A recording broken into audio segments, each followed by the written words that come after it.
All right, hey.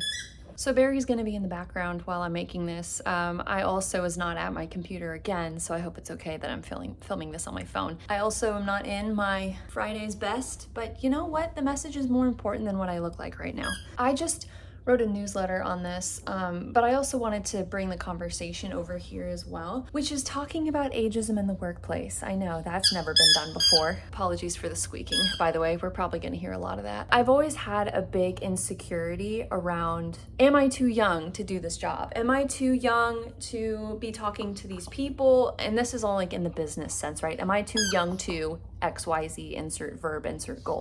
And most of the time I didn't really have a problem with it because I knew that I was good at what I did. I do a lot of things really well that don't require talent, like showing up on time, like being organized, like communicating efficiently, like, working smarter, not harder, all those things. Those are really good traits that anyone should have. You know what? We're gonna take a break from the squeaky toy. Now it's nice and quiet. But every once in a while, I feel like I have a bit of a setback because someone comments on my age, my face, something like that, where, oh, are you qualified to be doing this? The earliest example that I can think of someone actually saying this to me was back when I was a classroom teacher. I had just graduated. I was 22. It was meet the teacher night, which I'm not sure if you live in the States or not, or if that's something that you do or not. Meet the teacher night is usually the night before the first day of school, where all the parents and caregivers and everyone can come in and meet the teacher. And I was like, I was super excited. This was like my first real big kid job, like out of school.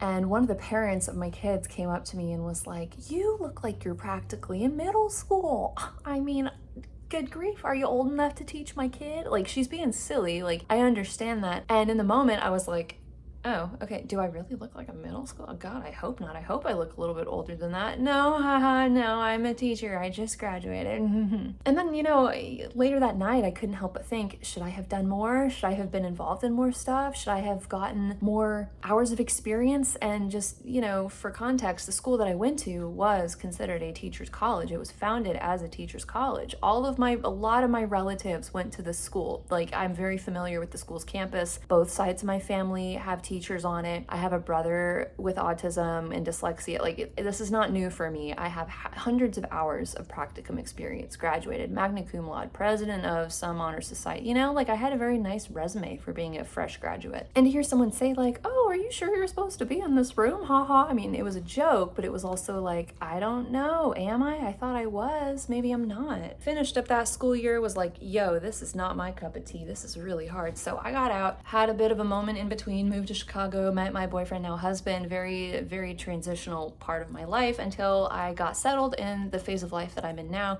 which is being the owner and founder of a digital marketing agency. It's a husband and wife duo. My husband recently left his job to join me. We've got just this cute little small team happening, and it's really cool seeing everything grow. In the span of about a year and a half, there's been a lot of really great growth. I've attracted a roster of award-winning clients. Every single one of my clients, which I have 4, has won some kind of award, whether on their own or with my help. I have a 98% client retention rate. The average Joe sticks with me for about 13 months or longer. I'm good at what I do. I have a very good reputation. I don't think I've ever gotten a complaint from any of my clients about the quality of work that they're getting. My price points are enough that they feel comfortable paying me for it. It's gradually been increasing over the years as my time has gotten more valuable, as my expertise has increased. I mean, this is a lot of good growth that's happening. And recently I was talking with someone, a prospect, and again, right out of the gate, first time meeting her on this call, not even 1 minute in, and she says, oh, you look like a middle schooler. God, you didn't tell me she was a child. Now, flash forward to today, I'm no longer 22, Holmes. I'm nearly 30. So I was kind of hoping I would be past that whole thing. You're telling me this face looks like a middle schooler? That's a really old middle schooler. Okay, all right, what do I know? And I was nice about it, like, all right, moving on, changing the subject, stuff like I'm trying to be nice about it. I'm trying to just like be classy about it, right? Because I'm sure when I'm older, it will be a compliment, but the delivery of being called a middle schooler or having my face be compared to a child just kind of fills me with this feeling of condescension, or sometimes if it's not that, people are usually meeting my age with some sort of skepticism. And even though I have a lot of credibility, it took me years to build my credibility, building a brand, making some viral videos, doing outstanding work for the clients that I have. And although my career may be a short one, only about a decade or so, a little bit less, it goes very deep. Huh? Oh, snuggles. Snuggles. Okay, we got husband in the background now. You can chill there if you want. I'm talking about ageism. Barry gets snuggles. Okay. Now I gotta resettle Barry all over again. Come here. No, you can't eat the wallet. Now we're back to normal. But you know, here I am approximately, 6 years later, feeling a lot better about myself. I have a lot more direction now than I certainly did that long ago. I like what I do. It's my favorite challenge. I see myself doing this for a very long time. I've made more money doing what I'm doing now compared to when I was teaching. My overhead is significantly lower if you think about how much money goes into furnishing and keeping up with a classroom and its various supplies. I mean, you know, so like my point with this is that, you know, I thought I was kind of past this, and then this lady coming in, whether she meant it as a subtle jab or not, made me revert back to who I was when I was 22. Oh my God, do I deserve to be in here? But that thought was a lot shorter than it was the first go around, because now I'm thinking, well, hold on a second. Before I like spiral into this whole like, oh my God, am I qualified to do what I'm doing type thing, let's think about this. I've done this, I've done this, I've done this. And then it's like you have to like retrain your brain over again, or like remind yourself all over again of like all the things that you've accomplished before in the short amount of time that you've accomplished it, which I feel like should be more of a testament to how hard you work rather than not having 20 years of experience. I mean, when you're building something from the ground up with minimal connections, no funding, and no startup costs, I mean, that requires some serious creative problem solving on a budget. So I guess what I'm kind of saying here is that who cares how old you are? You could be 100, you could be 22. I think just as long as you have a lot of those talentless skills, like showing up on time, communicating effectively, having a positive mindset, being self-aware. I mean, like these are things that don't take talent, but for some reason, I don't know, maybe it seems like you can only have those if you're older, because I have those skills at a younger age and it always seems to somehow be impressive to people. I'm like, what are you talking about? Like, how do you think I got through school? I went to school 3 times. How do you think I got through all of that? These are just skills, like really good skills for anyone to have. Anyway, I don't have a perfect answer, but I think a lot of this is just practicing that self-confidence.